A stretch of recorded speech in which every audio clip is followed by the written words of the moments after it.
Let us continue. Halogenation. In the halogenation, we have used halogen directly for halogenation. Now we will use some other halogenating agent, that is sulfuryl chloride we will use. Now we will take alkane. We will take sulfuryl chloride SO2Cl2. Then in the absence of light, in the absence of light and in the absence of catalyst, in the absence of catalyst, the reaction is not taking place even at their boiling point. That means if we heat this component also, it is not going. But direct halogen, if we use direct halogenation, in that case, either you have to use light, otherwise you have to use thermal energy. Any one you can use. But in this case, thermal energy alone means reaction is not possible. We have to use light as well as catalyst. Then only reaction is possible for this case. Sorry. So now we will take alkane. We are taking. We will take sulfuryl chloride. Then we are taking a light. We are taking. We are considering light. Sunlight we are considering. Then we are considering catalyst organic peroxide. Organic peroxide we are considering catalyst here. Organic peroxide we are considering. Now the reaction takes place. So what is the mechanism involved in this one? That we will see. Now we will take organic peroxide. This organic peroxide is what in the sense? Carboxylic peroxide. So organic peroxide formula we will write. Peroxide means O single bond O will be there. It is a peroxy acid. Okay. That means carboxylic acid is in the form of peroxide. Okay. So this is going for homolytic cleavage. In the presence of light, this peroxide goes for homolytic cleavage like this. It is going for homolytic cleavage. Now it is free radical. This valence shell contains 5 electrons, 5 lone electrons. Here this bond is breaking homolytically. So 1 electron to left side oxygen, 1 electron to right side oxygen. So we got like this carboxyl free radical. Why we are saying free radical means this oxygen is having 1 sigma bond and 5 lone electrons. So this valence shell contains 7 electrons. Odd number of electrons in the sense free radical we can say. Next it is going for further homolytic cleavage. It is going for further homolytic cleavage. That is like this. Now it is giving free radical like this. So it's a free radical we got. This free radical is attacking sulfuryl chloride. It is attacking sulfuryl chloride. Sulfuryl chloride we can write like this. Sulfuryl chloride we have taken like this. Sulfur can form 6 bonds. Why? Because this valence shell contains 6 electrons. Now this bond is going for homolytic cleavage. This dot, this free radical takes this free radical and becomes allied. Then it is becoming SO2 Cl, here 1 dot, 1 lone electron. Next what happens means this bond is going for homolytic cleavage. So we are getting SO2. SO2 contains 1 lone pair. This lone electron and this lone electron, therefore lone pair. It is chlorine free radical. It is chlorine free radical we got here. Okay. Now this chlorine free radical is attacking this alkane. This we have taken alkane now, that alkane is attacked by this chlorine free radical. Okay. So we are taking alkane. chlorine free radical is attacking this. So here what happens means, here homolytic cleavage takes place. This bond goes for homolytic cleavage, it becomes HCl. It becomes R dot. This R dot attacks SO2Cl2. So we'll take SO2Cl2. So how the attack will be there, we'll see. This dot, this here, this bond breaks homolytically. This becomes RCl. We got alkyl chloride. This becomes what in the sense? SO2Cl. Here one lone electron will be there. Then this is unstable, therefore it itself undergoes homolytic cleavage like this. So it becomes SO2 and this becomes chlorine free radical. This chlorine free radical again attacks another alkane. So we will get alkyl free radical. It attacks SO2Cl2. We will get alkyl chloride. This become like this. It become again chlorine free radical. This chlorine free radical attacks again alkane and the process continues. Okay. So this is called a chlorination. Here chlorinating agent is sulfuryl chloride. For this chlorination, what is required in the sense? Organic peroxide catalyst is required and light is required for this. Next, chlorination, we'll see. Here chlorinating agent we have said sulfuryl chloride. We have used what is the catalyst means organic peroxide we have used catalyst. Instead of organic peroxide, we can take another catalyst. What is the name of another catalyst? We will see alpha alpha azo bis isobutyronitrile. Isobutyronitrile. This catalyst we can take instead of organic peroxide. In this case, in this sulfuryl chloride chlorinating agent, we have used catalyst organic peroxide. Instead of organic peroxide, we can use alpha alpha azo bis isobutyronitrile we can use as a catalyst.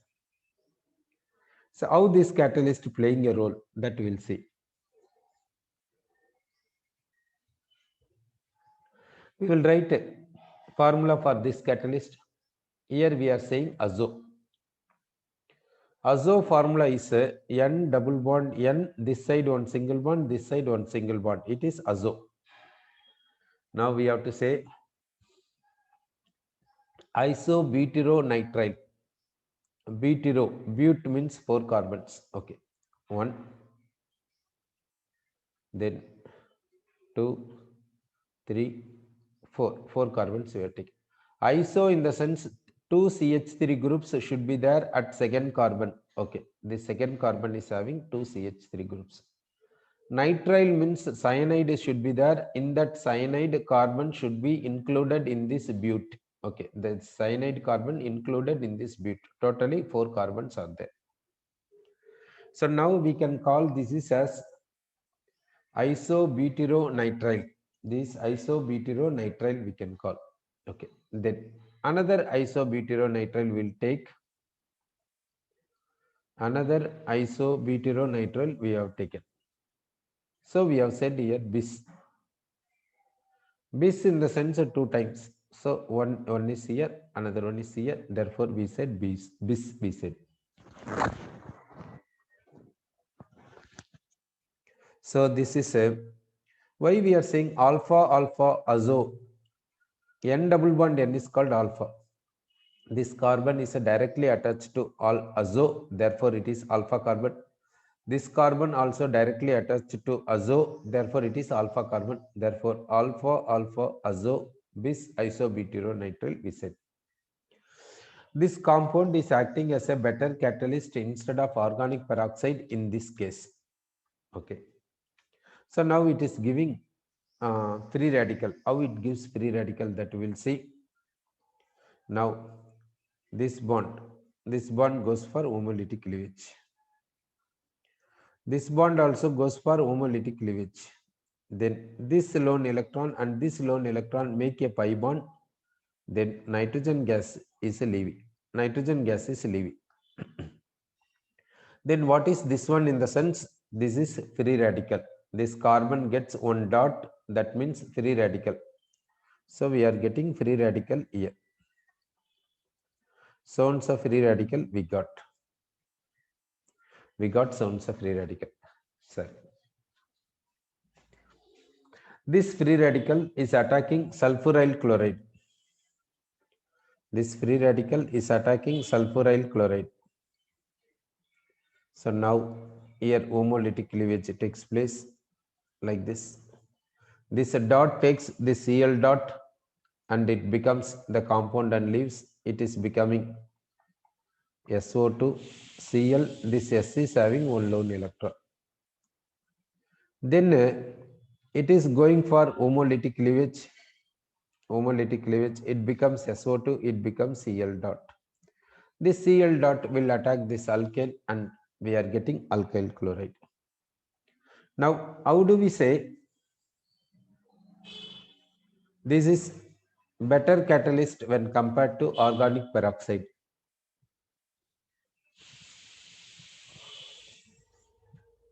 We are saying this is better catalyst when compared to organic peroxide. How?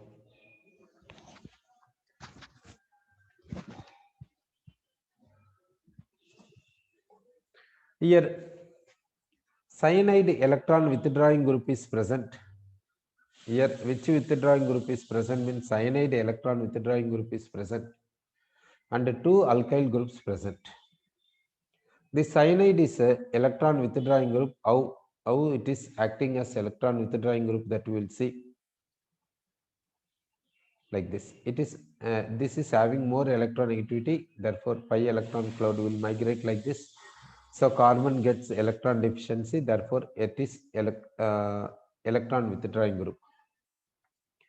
In this case, this oxygen is more electronegative, therefore electron cloud goes like this. Here electron deficiency takes place, therefore CO is electron withdrawing group. Here electron withdrawing group directly attached to this oxygen.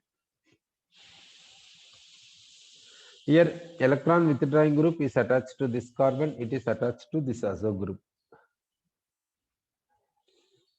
Then how do we say it is producing free radical more readily when compared to previous case? Because we are saying it is better when compared to other. Now, if we see, this free radical is stabilized by this methyl group by hyperconjugation. This free radical is stabilized by this methyl group by hyperconjugation. But this free radical is not stabilized by this methyl group by hyperconjugation, because this free radical and this alkyl group are not in conjugation. Here one sigma bond, here one sigma bond. Two sigma bonds are there. So this free radical is not more stable when compared to this free radical. So this free radical is having more stability when compared to previous. Therefore, it is producing easily when compared to this one. So that better to use this catalyst instead of organic peroxide. So that organic peroxide and this, if we see, this is better when compared to organic peroxide, we can say. Then we'll go for chlorination by taking another chlorinating agent. Now we will take another chlorinating agent.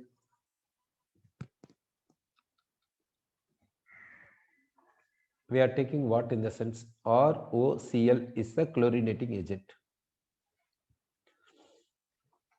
This R is called alkyl.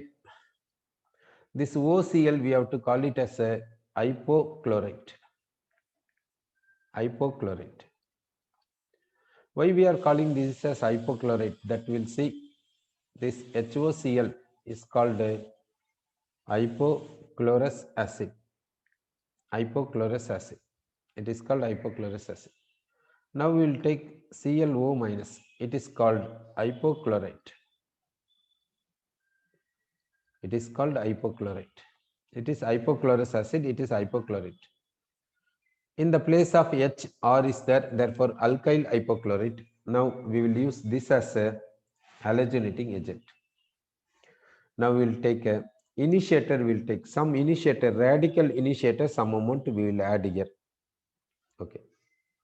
Now this alkyl hypochlorite we are taking. We are adding some initiator.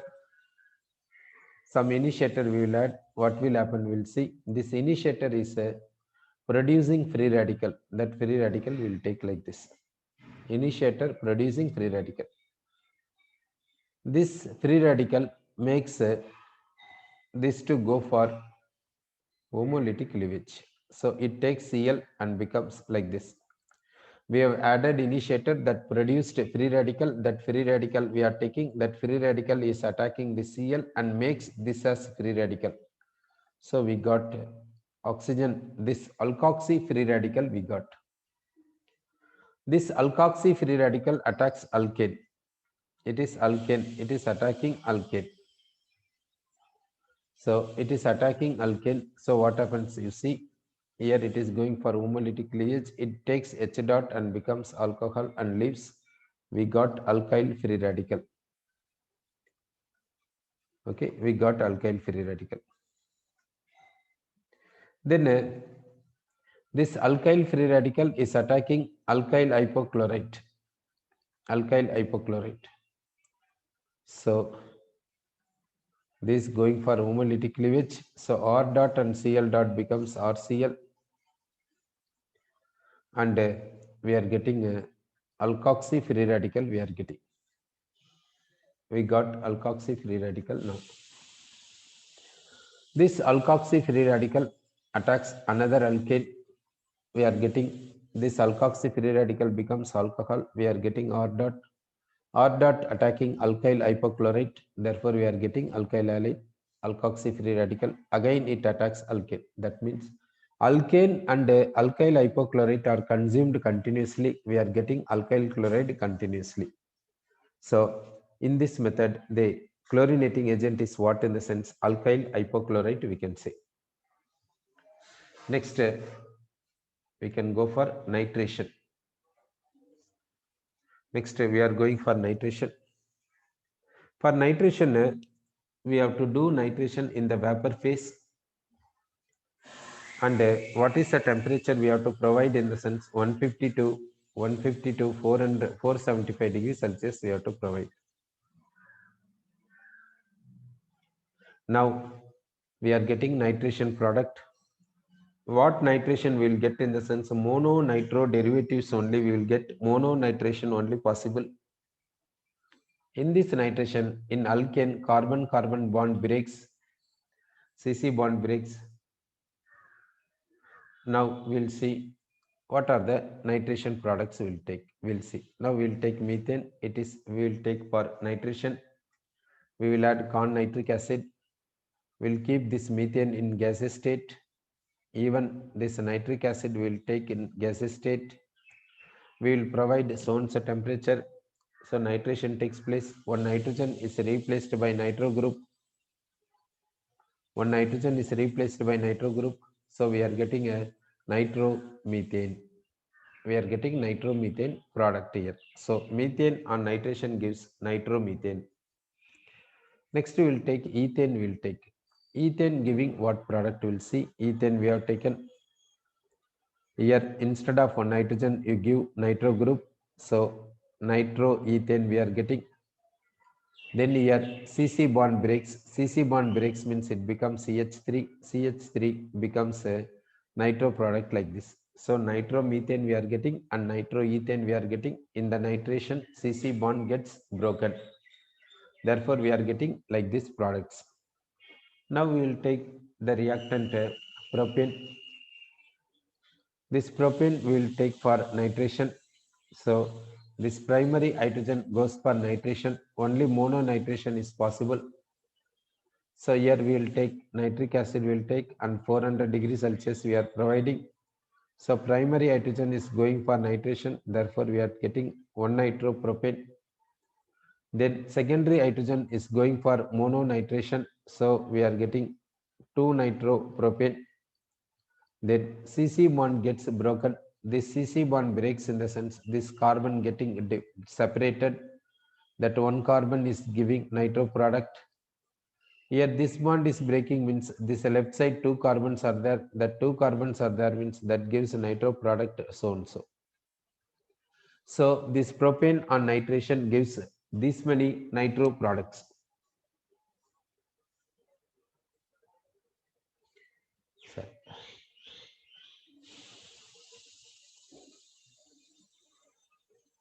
Next we will go for sulfonation.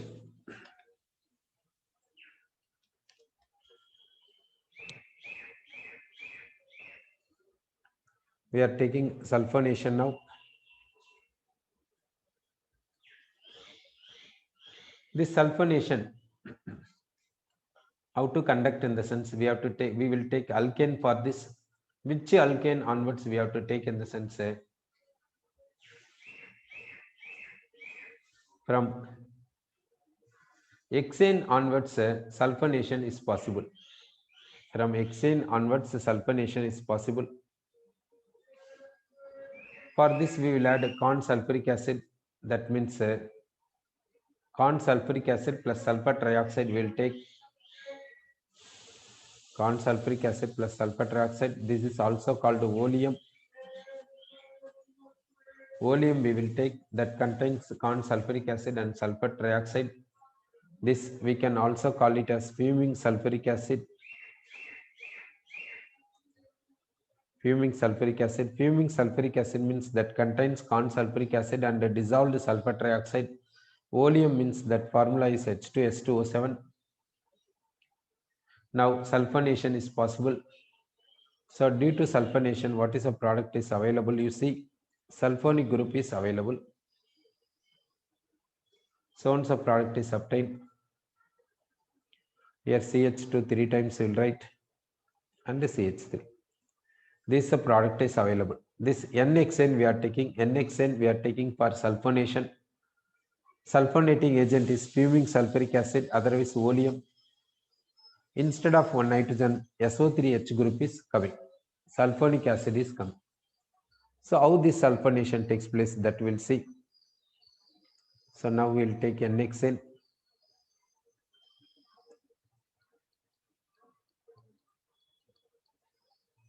Okay, we'll take concentrated sulfuric acid. We'll take concentrated sulfuric acid. How the product is obtained, that we'll see. So we'll round off this water molecule. This carbon and sulfur link we will give. So we will give it in this carbon SO3H group we will get, sulfonic acid group we will get. Then regarding normal alkenes, sulfonation possible from hexane onwards. Now we will see rate of sulfonation of different hydrogens. We will see. Tertiary is going for more extent of sulfonation than secondary. Secondary is going for more extent than when compared to primary. Rate of sulfonation, tertiary more than secondary, secondary more than primary, like this possible. Next, isomers. Isomers we will see. In the isomers, I will take isobutane. Isobutane I am taking. Isobutane I am taking. In the isobutane, tertiary hydrogen is there. Therefore, it is going for sulfonation more easily. And we are getting sulfonic group here in the place of tertiary hydrogen. Tertiary hydrogen is going for sulfonation more extent because tertiary hydrogen is going for sulfonation more extent than secondary, secondary more than primary. Okay. So in the isomers, isobutane is going for sulfonation. In that tertiary hydrogen is going for sulfonation. Next, we'll see oxidation of oxidation of alkanes we'll see. Alkanes is going for oxidation, that means combustion. Alkanes on combustion, what product will give means will get in the sense, from alkanes carbon is converting into carbon dioxide, hydrogen is converting into water. Incomplete combustion means from alkanes carbon is converting into carbon monoxide or carbon, and hydrogen is converting into water.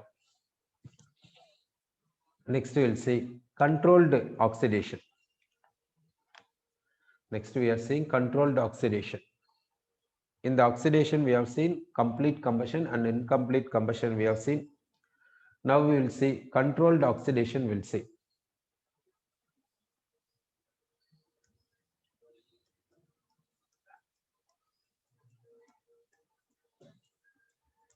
In the controlled oxidation, let us take methane plus oxygen gas. In the presence of catalyst copper, temperature will provide 523 Kelvin and the pressure will provide 100 atmosphere. What is the product we are getting means methyl alcohol we are getting. Methyl alcohol, methane undergoes oxidation under this condition and giving what means methyl alcohol. Methyl alcohol CH3OH. Then we will take alkane. Alkane we are taking. To this we are adding oxygen. We are passing oxygen gas. Catalyst is silver oxide. We are getting carboxylic acid. Carboxylic acid. This CH3 is converting into carboxylic acid. Next we will take methane. Oxygen gas. Molybdenum trioxide. Molybdenum trioxide catalyst and it is heated. We are getting what in the sense formaldehyde and water. This carbon is converting into formaldehyde. Next we will take ethane. Ethane we are taking. Oxygen gas we are passing. Catalyst is manganese acetate. Manganese acetate. Manganese oxidation number +2 here. So we are getting a manganese acetate. In the previous case, here we have used catalyst molybdenum trioxide. Here we have used silver oxide. Here we have used copper catalyst. Now we are using catalyst manganese acetate and it is heated. So what product we are getting in the sense carboxylic acid we are getting. We are getting carboxylic acid is the product. So we will balance this one.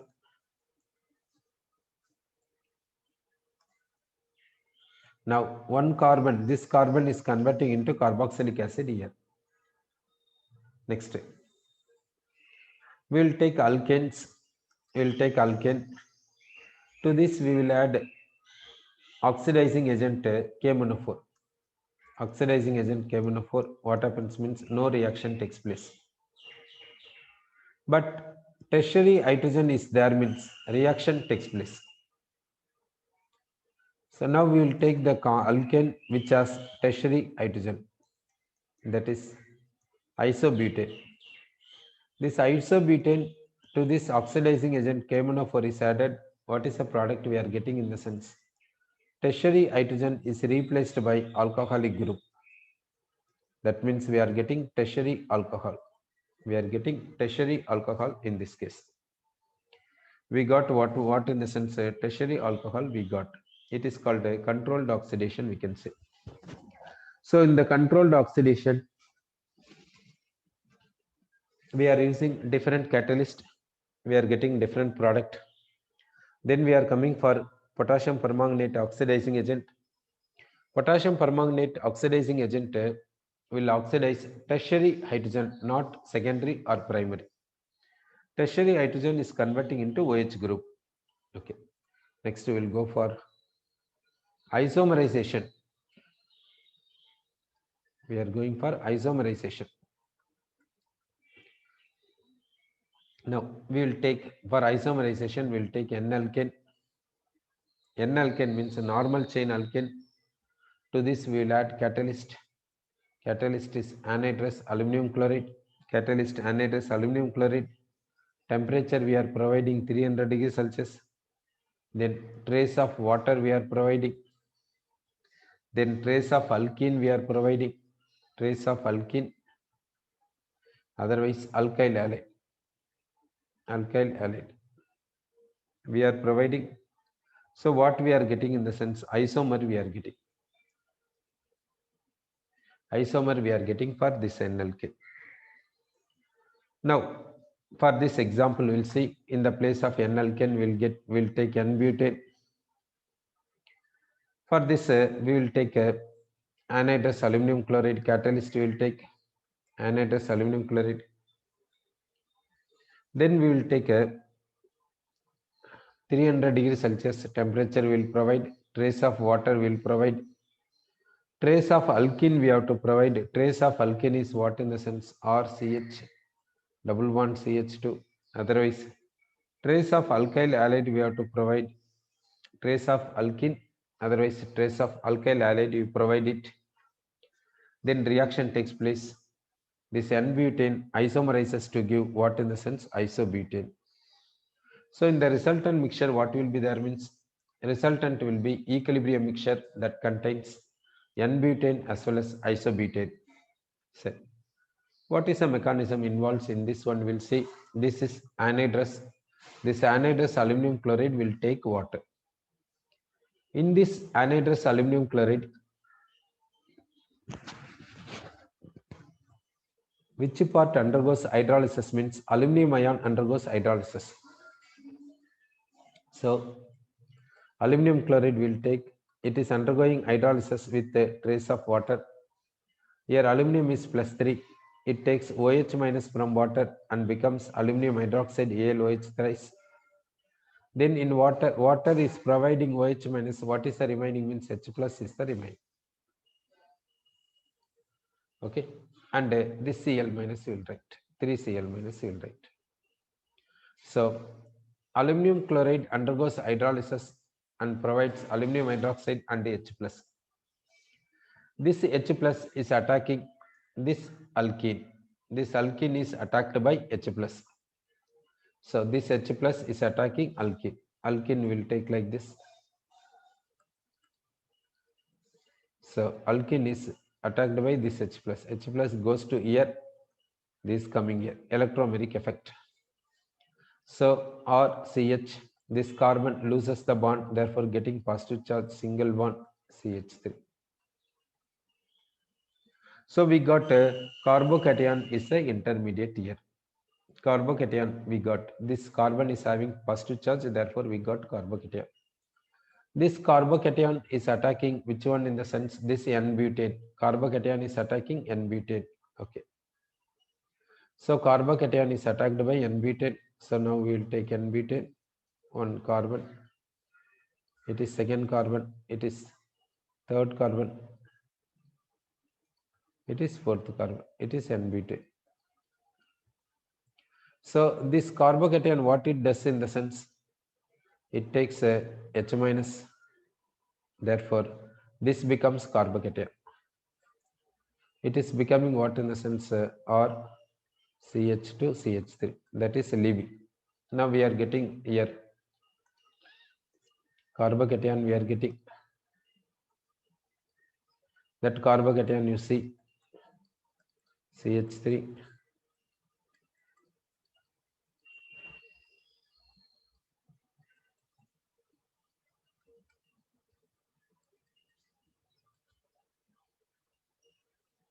We got a secondary butyl carbocation. We got it is what in the sense secondary carbocation. It is secondary carbocation we got. Next, what happens means a rearrangement is possible. That means the CH3 group takes the bond and goes to this place. That means the CH3 takes the bond. Therefore, we can call this as methylide shift. This is called a rearrangement. Here rearrangement is possible. Therefore, it is converting into what we will see the CH3. The second carbon gets CH3 now. Now positive charge will be vanished. It is having hydrogen and here CH2. This carbon gets lost, therefore positive charge. Next, what happens means this hydrogen takes this bond and goes to this place. That means hydride shift takes place. Hydrogen takes the bond, therefore hydride shift we can say. Hydride shift. Because of hydride shift, we will get positive charge at this carbon. That means we are getting tertiary carbocation. We are getting tertiary carbocation. We got tertiary carbocation. Tertiary carbocation is more stable than primary as well as secondary. Then it is attacking another alkane. It is attacking the alkane. So alkane we can take N-butane. N-butane is the alkane we have taken. So N-butane we are taking. Now we can say that this positive charge takes this H minus and becomes alkane, isobutane. So we got a isobutane product we got. It is what means isobutane. Then we are getting carbocation. What is the carbocation we are getting means secondary carbocation we are getting. This secondary carbocation again goes for like this reaction. We got secondary carbocation. It is converting into like this. It is converting into like this. It is combining with alkane. It becomes isobutane. Alkane becomes secondary carbocation. Like this reaction continues. Therefore, we are getting what product in the sense isobutane is the product we can say. So at last, what will be there means equilibrium mixture will be there. In the equilibrium mixture, what will be there means N-butane will be there and isobutane will be there. So equilibrium mixture contains N-butane and isobutane, we can say. So here, what is dominant in the equilibrium mixture? In the equilibrium mixture, the dominant one is isobutane is the dominant one. Why isobutane is a dominant one means tertiary carbocation is more stable than secondary carbocation. Therefore, isobutane is the highest percentage present in the equilibrium mixture when compared to N-butane. Next, we will take N-hexane for isomerization. We are taking N-hexane for isomerization. So what we are getting means 2-methylpentane, 2-methylpentane and 3-methylpentane. We are getting 2-methylpentane and 3-methylpentane. So N-hexane on isomerization gives 2-methylpentane and 3-methylpentane we can say. Next, we'll see for thermal decomposition or cracking or fragmentation or pyrolysis. Now we'll go for pyrolysis. Pyrolysis means take alkane and heat the alkane. What happens means alkane undergoes decomposition. That is called cracking or fragmentation or pyrolysis we can say. So methane on pyrolysis, that means methane is heated, it gives carbon and hydrogen. It is called pyrolysis. We'll take ethane. Ethane undergoes pyrolysis and gives what in the sense ethylene and hydrogen. Next, propane we will take propane on hydrogenation, that is pyrolysis or cracking. Propane on pyrolysis, what we are getting means ethylene and methane. Otherwise, propene and hydrogen.